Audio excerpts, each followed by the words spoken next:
Can anyone stop the Magnus train? That's the question for the live viewers on the Chess Today show right now. Magnus Carlsen leads the Isle of Man International, the Chess.com Isle of Man International, by a half point heading into round 7. Actually heading into round 8. He led by a full point heading into round 7, which will be some of the games we're going to look at today. I picked out some of the instructive moments from Magnus Carlsen's win over Pavel Eljanov, as well as Fabiano Caruana's win over Emil Satovsky. So did a little prep here. Want to give you guys some joy of what these top players are teaching us, but as you know, the usual show, Chess Today, always begins with a question for you in the chat. Who do you think is going to win the Isle of Man? Will Magnus hold on? And then we solve the daily puzzle. So without any further adios, let's do this thing. Apologize for my green pawn. This is the official Chess.com meetup shirt from last year's meetup. The team gathered in Miami, which we will not be doing this year. There's been some weather issues in Florida. But anyway, I apologize that the green pawn is kind of faded out. That's what happens when you're rocking the green screen chroma key. All right, deep visualization, my bleep. No, just kidding. All right, here we go. What is this going to be? Deep visualization. Okay, I think it's going to be check, king a7, then you sack the queen, then you bring the other rook in check. He pops up, then you take this rook. He goes king b5, and then where is my mate? Knight d4 check, king up to b4. Okay, I feel like I'm on the right track, and I really want to push myself to impress today, which means I probably won't.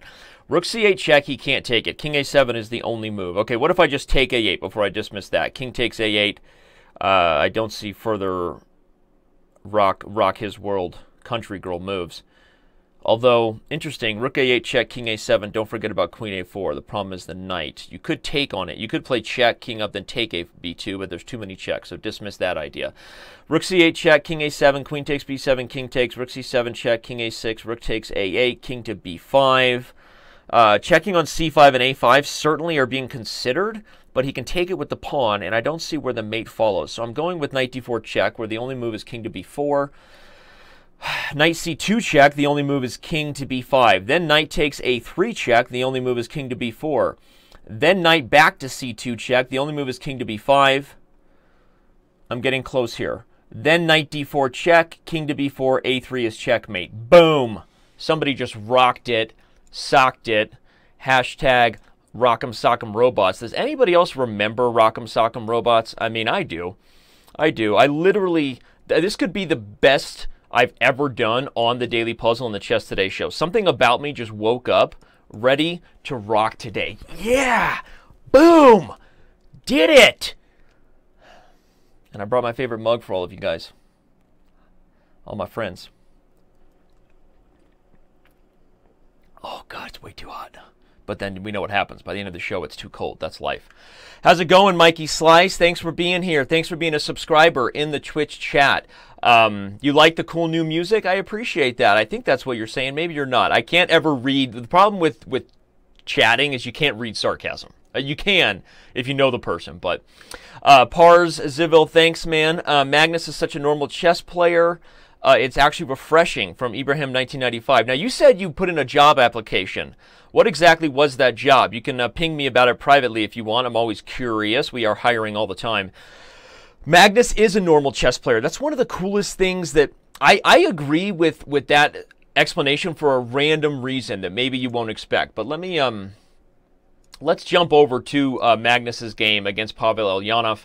It was actually the game of the day by Dan Boykov. If you don't read the news articles and at least spend time to analyze the main game, we hire a grandmaster to provide in-depth analysis when we're covering all major events. Not for every game, but something that generally takes them about an hour to provide some pretty cool instructive stuff. So Daon's game of the day is always instructive, just FYI. Apparently Magnus is bringing his girlfriend to the Isle of Man, and this is a big story. I didn't even see this. I actually just scrolled down to the game of the day. So there you go. But we're not going to talk about Magnus's love life or social life. I'm not going to go there. All right? I don't really care, to be honest.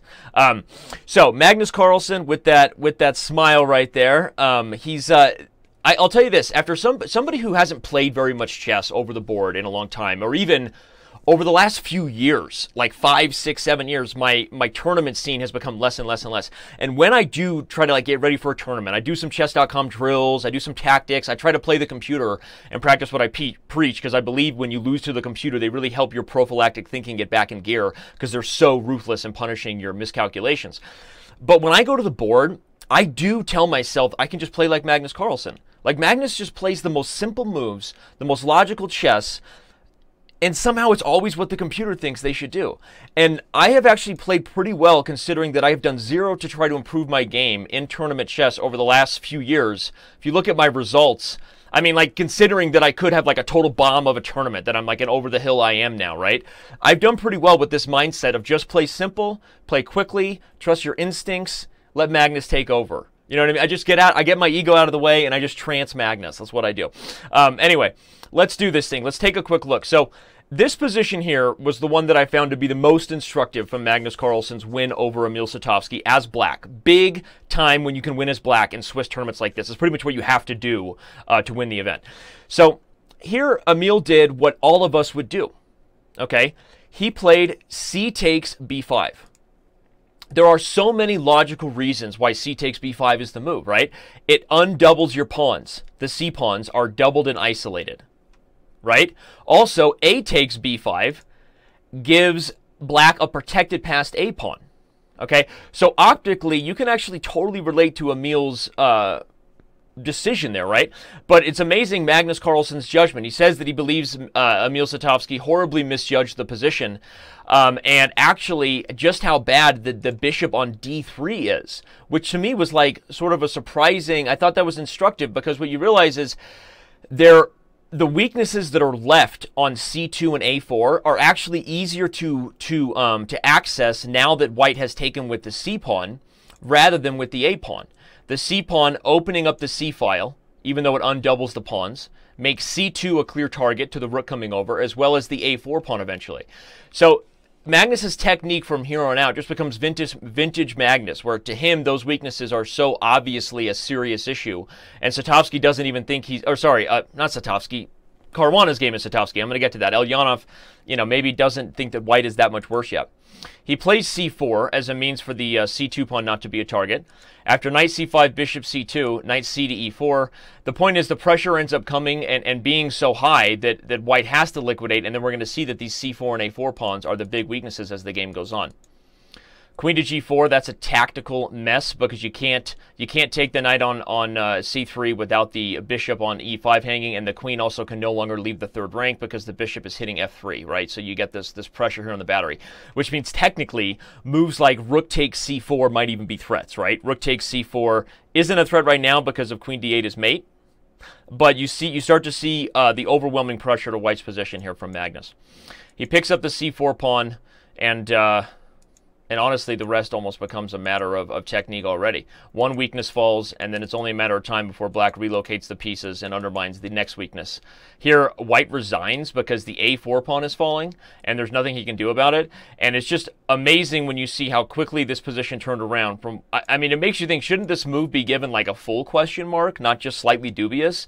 If it's just that clear cut that black brings the pieces to the c file, coordinates them to go after the c4 pawn first, and then wins the a4 pawn like it's nobody's business. So anyway, I thought that was really instructive. Interesting to see Magnus's evaluations. I'm going to jump back to the comments here in the chat before I continue to the next one.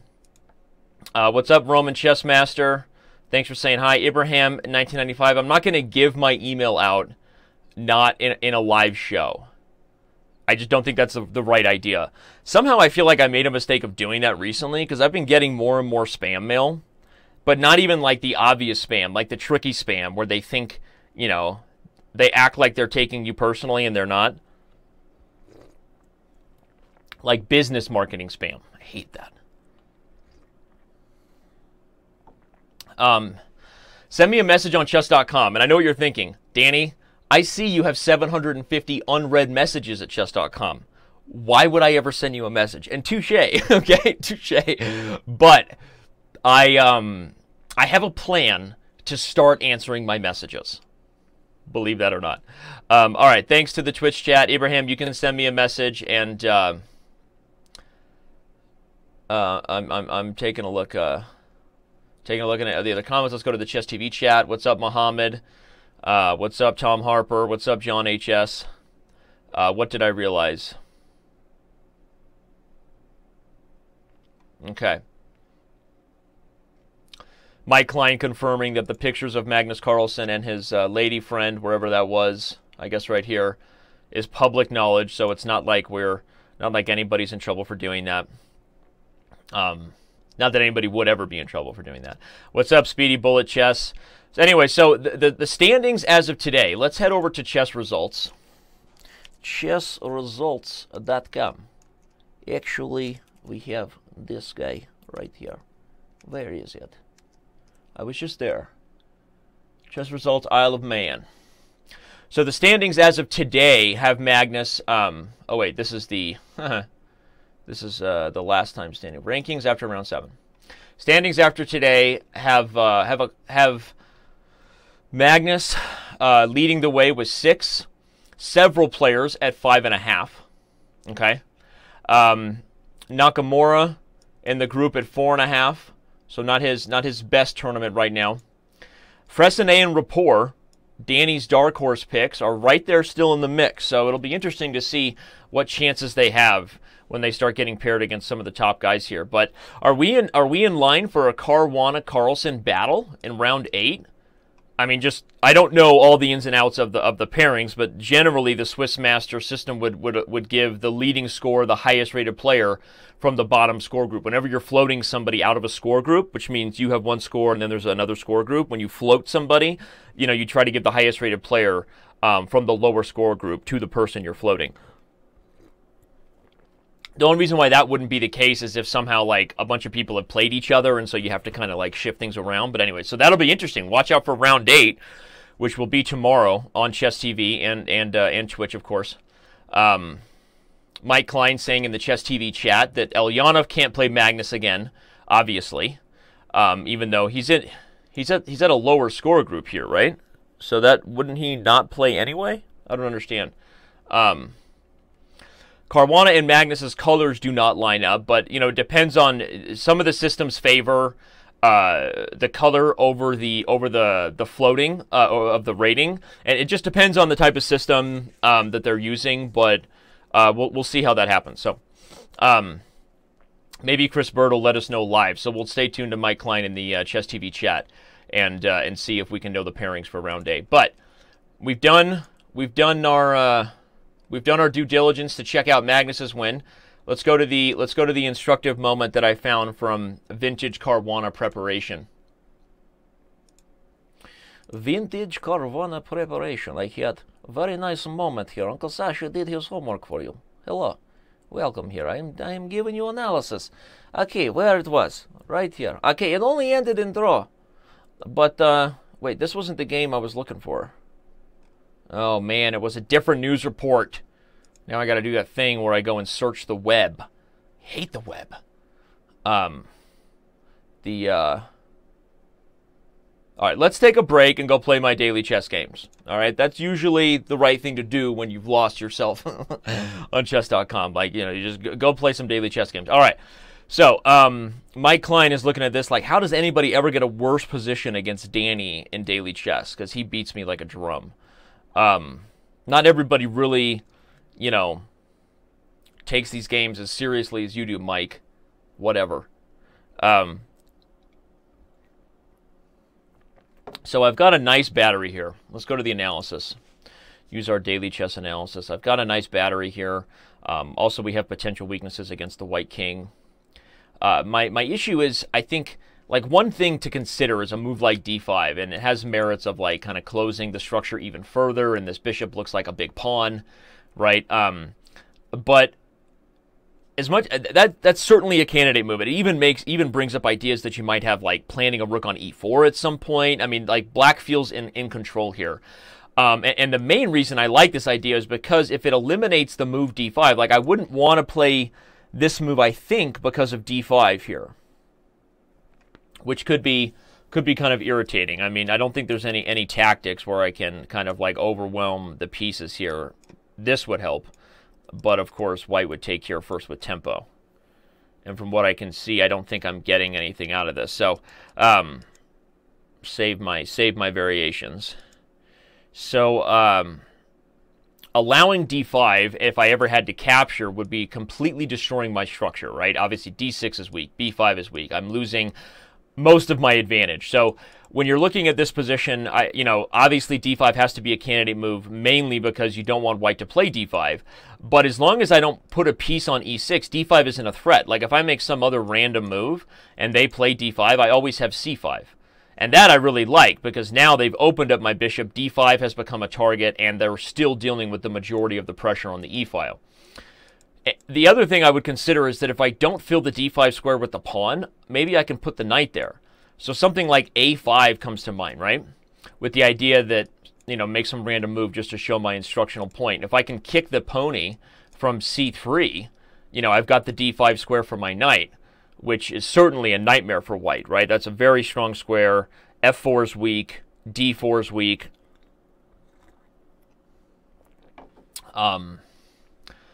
Likely harsh times ahead for white. But after a5, is there something better than just king g1? I mean, they can play b4 to stop it. But then I might take and play b5, play d5, right? Now I've created another weakness. I think you could definitely argue white has much weaker pawns than black in the structure. So part of me likes a5, because why not sit on the position before I commit to d5? And again, if they play here, I don't think I've lost my ability to just play c5. Very nice control over the queen side. Weaknesses, open diagonals. So I'm liking my game here. If I play a5, let us go with this, Uncle Sasha. You play a5, and then you think to yourself, last time you had Soviet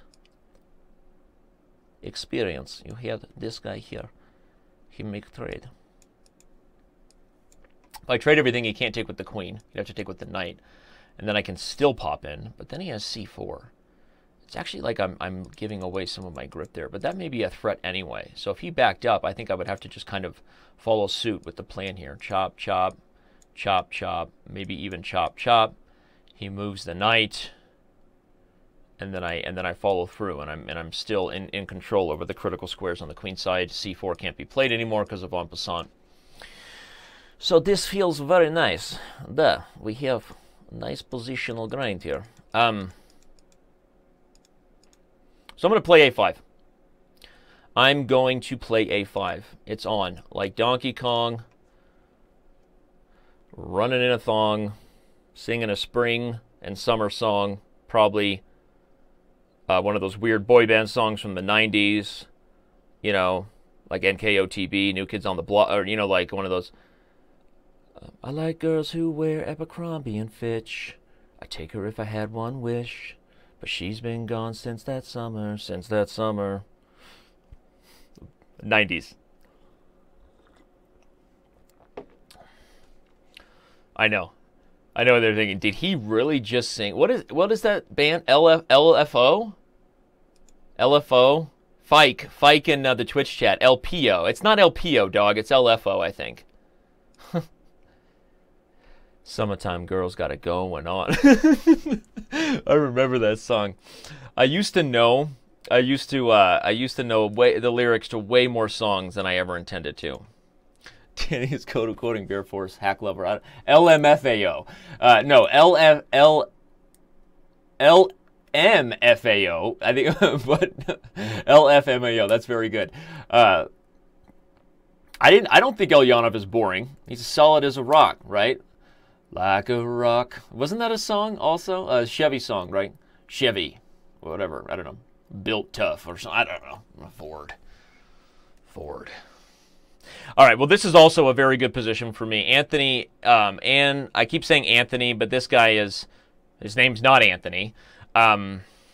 He's in a tough spot all around. I don't see any reason why I can't just play a6. If a6, bishop takes, I take. He gets this. Okay, so he's got 2 minors versus 2 rooks, but surely that's not an ideal exchange. I think he's in big trouble. So I think we're gonna keep our Isle of Man analysis mainly to Carlsen's instructive win over Eljanov, because I don't want to go search the news archives for whatever the the Caruana. I thought it was Caruana-Satovsky when I started the show because it was in the same news report, but it wasn't.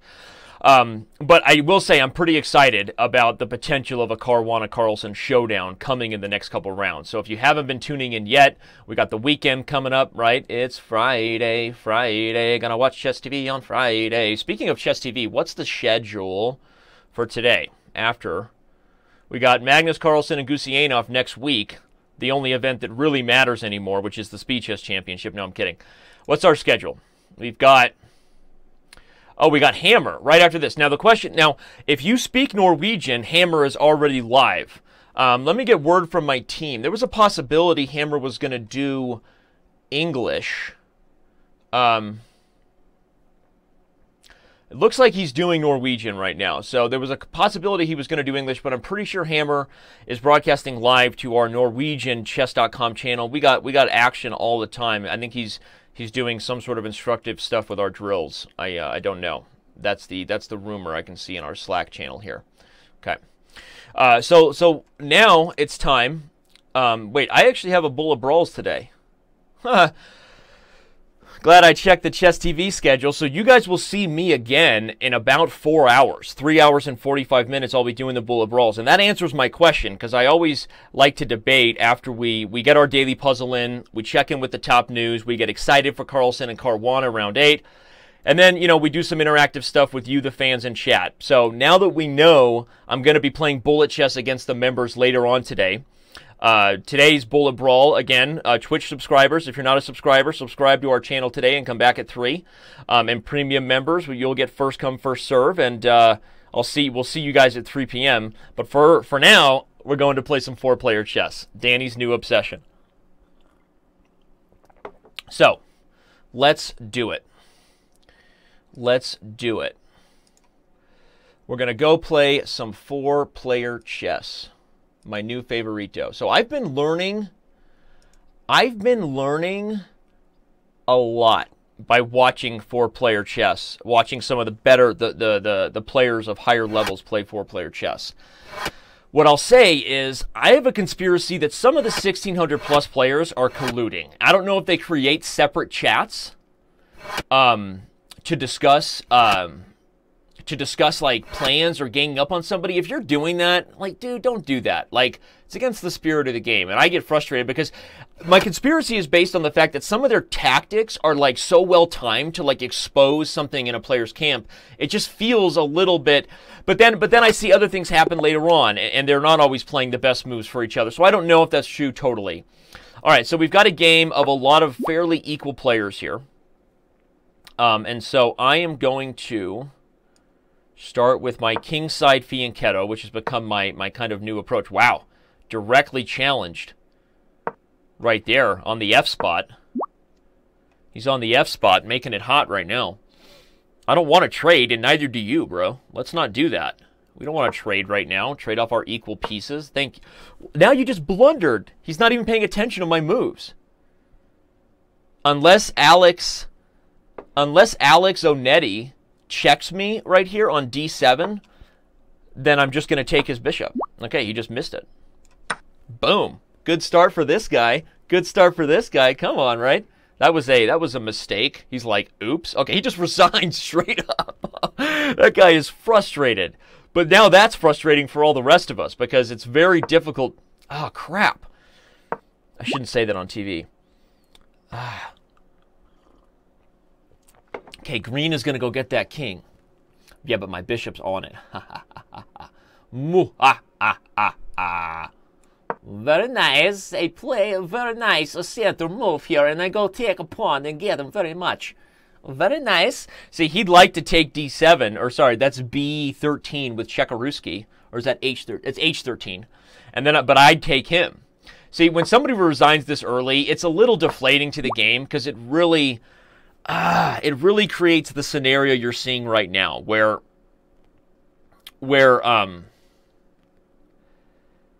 you know, whoever gets that king is just in such a huge advantage for the rest of the game. And now he's got a battery coming here. So if I play bishop f8 or f6, The nice thing about that is he can't take the king, but he's taking e5 with check. So my last move, e5, was a bad move, but I was the only way to open up the queen. I don't think I have it going on. I think he's going to get the queen. I need to bail out. You got to know when you don't have it, and you just got to go let other people go get it. There's nothing else to do here. And so you have to, go back to the other things. One thing that I've been learning as I've gotten better at this game is it's not often who gets a queen first. It's who has the threat to get 2 queens. Like a lot of the more experienced players I've watched, they actually develop all their pieces and control the center, and they tend to get in a position where when the game gets critical, they have the threat of like 2 pawns promoting, right? And that becomes a seriously difficult dynamic. So I'm just going to let him take here. There's no reason for me to do anything else, and I don't even want him to take my queen with check. So obviously I'm going to develop. And again, this is a little disappointing game, right? Because what we've got here is, we've got one player resigned and made, basically gave away a lot of points in the process. And so the rest of us are going to be kind of catching up and trying to not fall behind too far on points.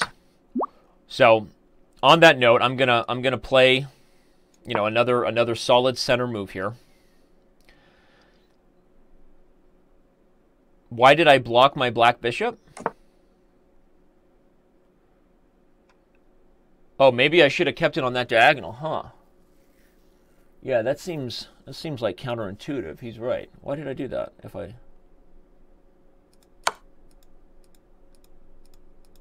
I get a little defensive sometimes. I get a little worried about my center, but in hindsight, he's right. I should have just played e4 or not here first.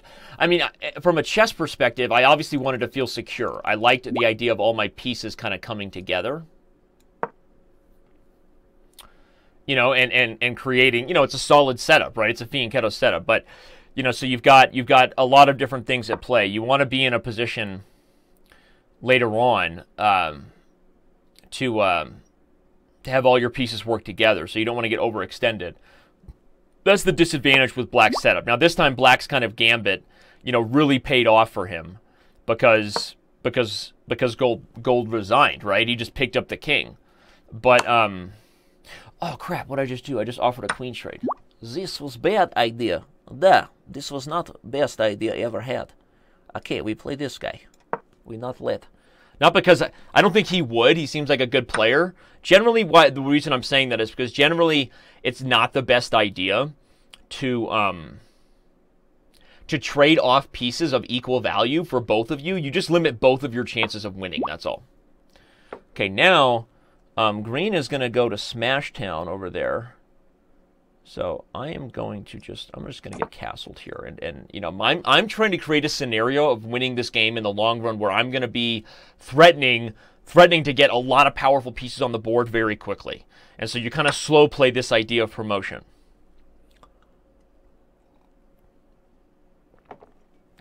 Last night at about 10 p.m., I may or may not have had several glasses of wine. I don't know. I wouldn't bring that up. Obviously, I didn't, but let's just say, wifey had fallen asleep. Papa Bear was doing some late work, okay, hitting those emails. But last night, I don't know, we don't have standings or anything to check the archives to confirm my story, but I can tell you I was 1557, and I made the mistake of trying to play several four-player chess games before bed.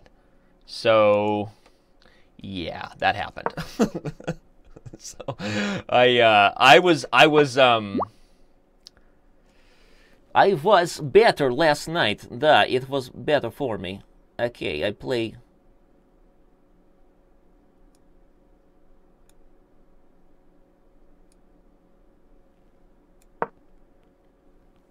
He's spending mate on green. I hope green doesn't miss the checkmate. So last night I was higher rated than I am now. That's all I'm gonna say. Okay, and I lost 3 games before bed and dropped to 1442. It was heartbreaking. And again, don't play 4-player chess when you're tired and may or may not have had a few glasses of wine. That's up to you. Honestly, to each his own experience. But that's a pro tip. Pro tip from Papa Bear.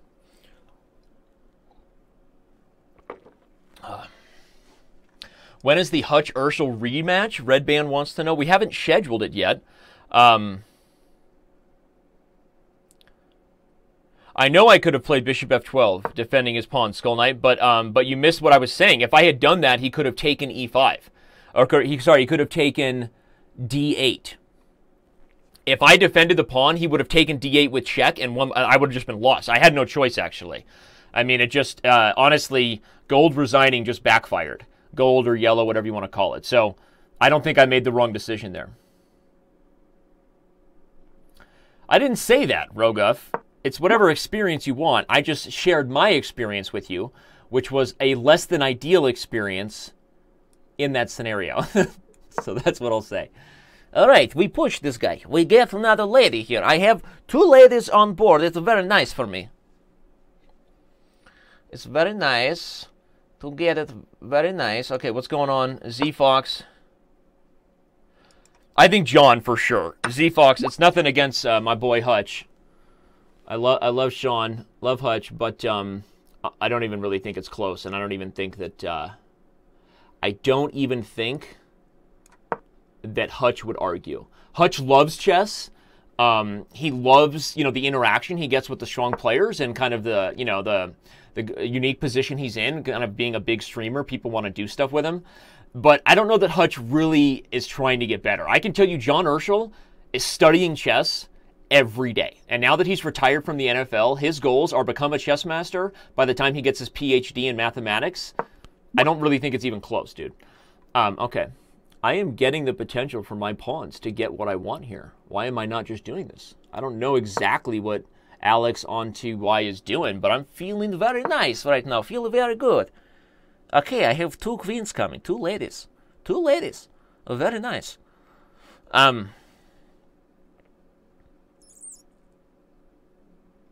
Okay.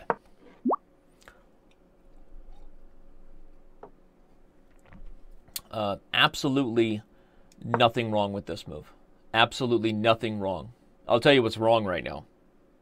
That's how nasty my position's about to get. That's what's wrong. It's gonna be nasty. You're nasty. Hello? 2 ladies. Very nice. I see no threats. Okay. We have lots of good things going on here.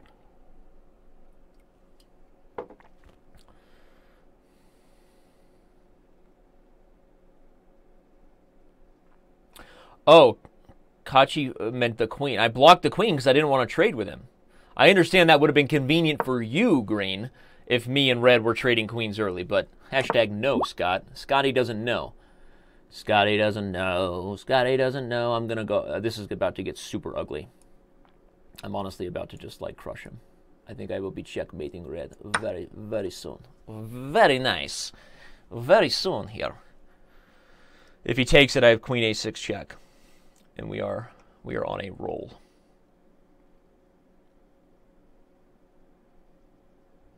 I think I'm going to jump back to 1500 after this game. But I told you, so I've reached 1557, maybe 1580 something is my high. I can't break 1600. And yes, I did play the victim card to start my 4-player chess experience and say that I feel like I'm being colluded against. You know, when everyone starts the chat, like, hey, Danny Rensch, is this being filmed? Is this on YouTube? And I'm like, no. Although, ironically, nobody asked me that this time when it actually is being recorded. And I say no, and then they're like, okay, cool, because now we're going to collude against you. Okay, we have very good situation here. Duh? It seems very nice. I have no problems with this. Okay.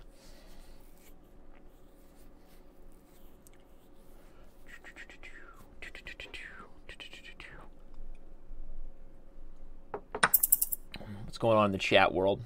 Hey, Danny, I'm a math major, too, man. There's something interesting someone said on an interview in the St. Louis Chess Center stream during this, the mind of a human being, 3 music, math, and chess. Okay, very nice. Okay, so green is now taking advantage of red. So you have to be careful, I've learned, not to just crush somebody and then the other guy gets a bunch of points, unless we are getting very, very quick checkmate here. Okay, not a lot of time to think about this. So I'm going to... what do I want to do? I think I'm just going to take here with check. No, then he's just going to give up the queen. I'm going to lose some of my points. I'm going to go here. I'm actually just going to threaten mate in 1 straight up. I am not a 4-player chess grandmaster, dude. Seriously, I'm not. I'm trying to become one. I love 4-player chess. It's like, if you saw my tweet yesterday, I feel like Matthew McConaughey, you know, Dallas Buyers Club. I am out of control, addicted to this situation.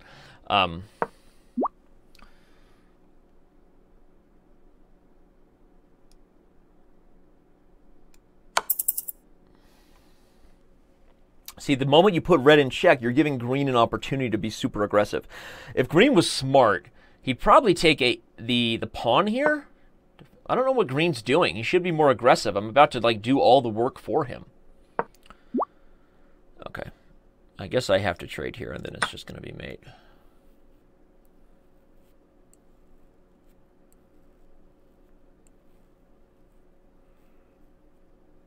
Maybe green's trying to sneak in the back door and get a checkmate, huh? Trying to sneak in the back door.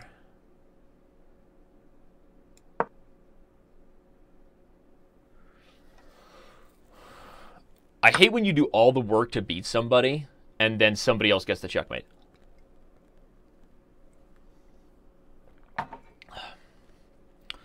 Coffee done. That's my second cup of the day. I'm feeling like I need to slow down a little bit. Okay, what we have here? We have very nice situation. We have very, very nice situation when we get this guy right here. This is our move. We have nothing here, and I very much like it. I very much like it here. I like it have position. Okay. As soon as we take care of red, we're going to flip the script and go after old couchy pants. Old couchy pants. What? Okay, he checks me. That's not the end of the world for me, actually. He kind of just gave me more points than I wasn't going to get. So if red wants to do that again, hey, red, if you take here, I won't checkmate you. If you give me more points, I will not checkmate you, brah.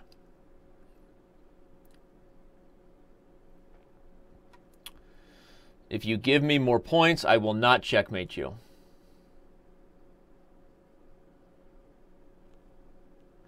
If you're actually looking for a link to the thing, as Strict whatever just said, this is 4-player chess right here. I gave it to you. Let me share it on Chess TV as well. Thank everybody for being here. If you've been with us all morning, moving from the Isle of Man coverage, Magnus Carlsen in the lead, probably going to play Caruana, and now you're watching the Chess Today show, you are amazing. And if you speak Norwegian, go right from this, head on over to Jan Ludvig Hammer's situation. Yes, thank you. I feel like red doesn't understand that he's really helping me. What do you mean, really? Are you, dude, I mean, really for you. Dude, you're just giving me points.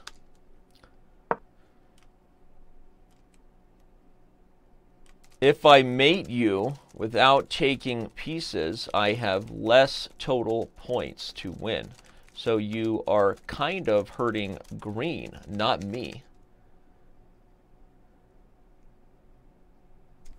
I don't know what he's mad about.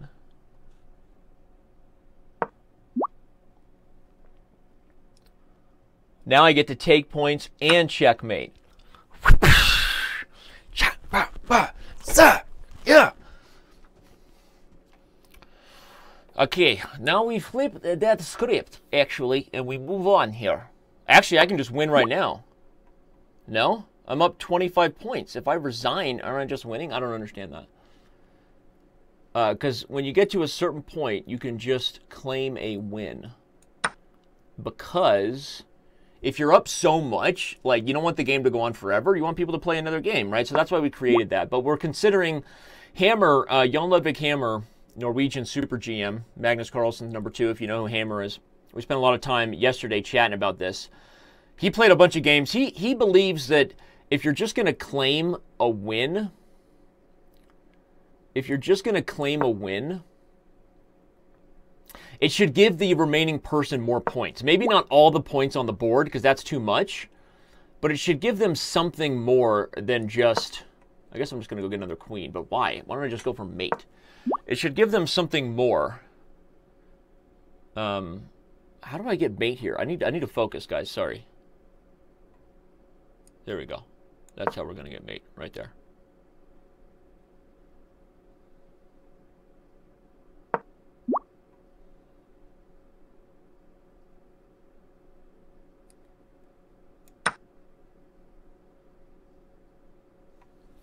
It should give them more, like, not just 20 points, maybe 25, maybe 30, some sort of standard, like, bonus to the opponent, because you're denying them any chance of, like, an epic comeback, right? It feels wrong. I don't know what your guys' feedback is on that. If you agree, you should give some feedback on it. Because I kind of agree. I feel like when you, because some of those 1v1 situations lead to, like, epic battles, right? So if someone can throw in the towel, it should be a little more rewarding to the other person. Maybe they still get second. Like, maybe you're up 40 points and you give them 30 points, right? But I feel like it's a little bit more fair to the other person, even though I believe the claim win button has a lot of merit, right? The ability to say, hey, like, the game's over, let's just call it, right? And I'll move on. Okay, he's going all in here, which is just giving me points. And I'll just take it. So now you see how it changed to claim win. So now I can just claim win, but I'll play for. But that's because I've crossed the point threshold. Maybe they did change that. I don't know. I'll see how many points it gives him. I'm going to claim a win instead of checkmating him. I'm going to claim a win and see how many points it gives him.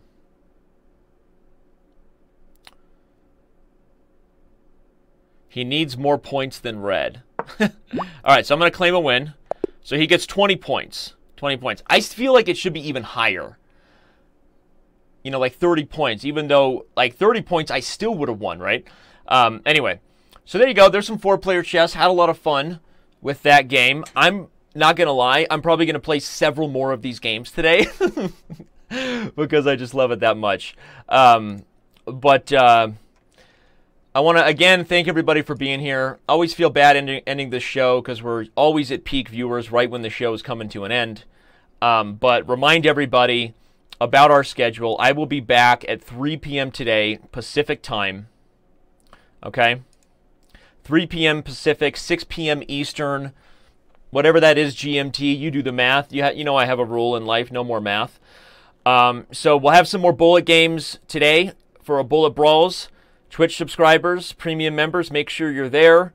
Have something fun to talk about. It's show and tell day today, so everybody bring something you want to share with the rest of the class. And we'll have some fun time today at 3 p.m. Pacific with a 1-hour Bullet Brawl. Sella Bethel just showed up. Thanks for being here, man. I don't want to go either. I know. I hear you, Abraham. I won't forget. I hear you. I'll go check my messages right away. If you send me a message, I will check, and you will be right there at the top of me ignoring the rest of my messages. The 750 number, that doesn't even include the site messages of 100. Oh, God, I'm out of control. Seriously, I need to have a stern talking to. Someone needs to put me in my place. Come to Mikey Slice's channel. What's the channel, Mikey Slice? I won't end the show. Just tell... Oh, wait, I know it won't let you post a link. Just type it out. Remember, everybody, as Deep Fluke just said, next week is not only what you see here. It's not only Carlsen Gusianov. It's also Feingold Williams on October 5th. Lee just showed up, Diamond member in the chess.com TV chat. What's going on, buddy? I'm trying to catch up on what you guys have been just talking about. Why did Red just let Danny get queens? It was hard for him to stop because I had multiple points. But I agree, it was misplayed by Red. I think Red got lucky to get Gold's points early in the game because Gold resigned, but it was not Red's best game. So I agree. Red kind of helped me get a lot of points and sort of secure my victory. Oh, John adjusted the points. That's what Lee is saying. I didn't know that. Maybe you can tell everybody, we're working on this all the time. That's partly why if you go to 4-player chess, just go to the play menu. Most of you use the top navigation. So let me change. Under the play menu, you can see 4-player chess. I prefer the left nav because I think it gives me more space to get to what actually matters and get that stuff out of the way. But for those of you who like the top nav, 4-player chess is right under here. You know, again, we're working on it all the time. So what did he do? I'm not going to lie, and this could just be the bullet addict in me, Lee, but I wonder if the delay should just be 10 seconds, not 15 seconds. I don't know. Like, I wish the games were a little faster, especially when you played the 1600s. By the way, what did my rating go up to? I can't see my rating. There's 322 online. I know I'm not in the leaderboard. I feel like when some of these guys start colluding, if they had less time to chat, it would be better. I don't know if you can relay that feedback to John, Lee, because I'm confident that people are creating opportunities to chat privately about things, and I feel like the delay would maybe help that, although we can't really prevent that unless we come up with some other way. We may think about it, but anyway, it's a lot of fun. You can also join the 4-player chess club, by the way. You can also join the 4-player chess club.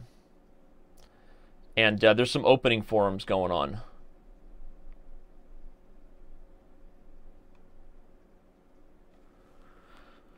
Yeah, I'm not sure. Where's the openings one?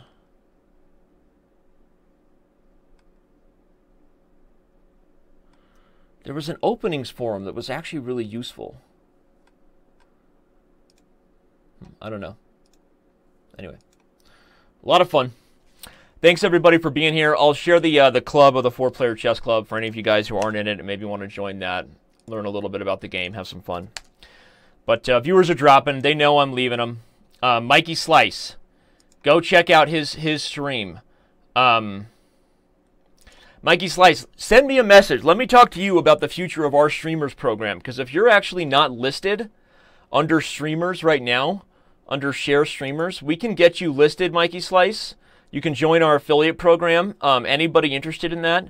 Obviously, we have some standards. We want the streams to look really slick and nice.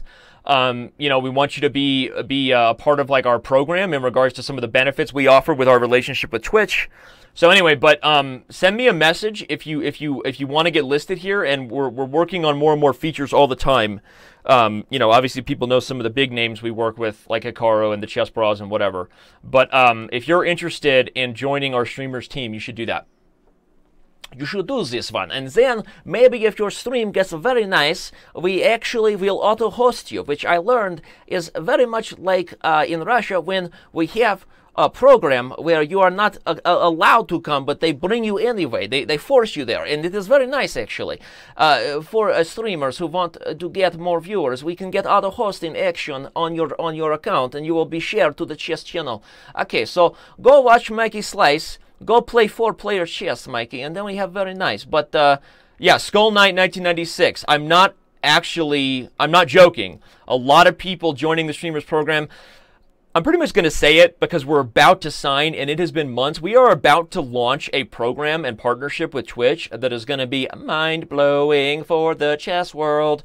We are trying to grow chess and make it an esport like never before. That is our goal. Thank you for watching the Chess Today show. I am signing off now. All of you, look for the announcement, hopefully soon, as we continue to grow the chess world and do the best we can to make your life easier.